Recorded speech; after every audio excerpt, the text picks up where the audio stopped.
BEIJING A, a flight carrying about 200 employees of German companies to China is to arrive Saturday in the first mass return of foreign workers since Beijing barred most visitors from overseas 2 months ago to fight the coronavirus.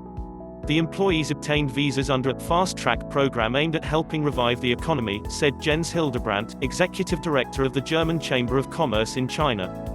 The chamber organized this week's flight and a second planned for June 3.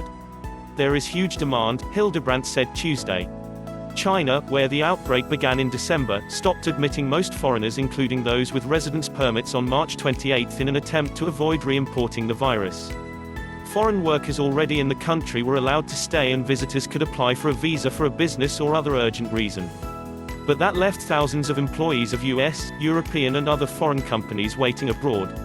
Factories, shops, offices and other businesses reopened in late March but curbs on foreign visitors stayed in place. Chinese authorities are weighing their desire to have foreign businesspeople return against health concerns, Hildebrandt said. Most of the returning employees are required to undergo quarantine for 2 weeks in a hotel picked by the government, according to Hildebrandt. He said a second option requires only 48 hours of quarantine but is available only for a small number of people who will have no contact with neighbors or co-workers. The group consists of employees, their dependents or specialists for companies ranging from automaker Volkswagen to enterprises with a single foreign worker in China, Hildebrandt said. He said they were citizens of Germany and other countries. Some 2,000 to 2,500 employees of German companies are waiting to return to China, according to Hildebrandt. He said the chamber is considering organizing a third flight. Employees are required to test negative for the virus before boarding, then undergo 2 more tests after arrival, Hildebrandt said.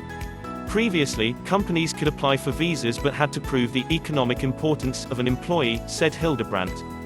He said few did. In the fast-track process, visas will be issued based on an invitation from the government in the urban district where a company operates, Hildebrandt said.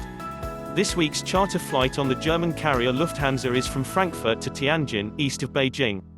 The flight in June is from Frankfurt to Shanghai. We are also talking to another couple of countries and chambers that might want to join, said Hildebrandt.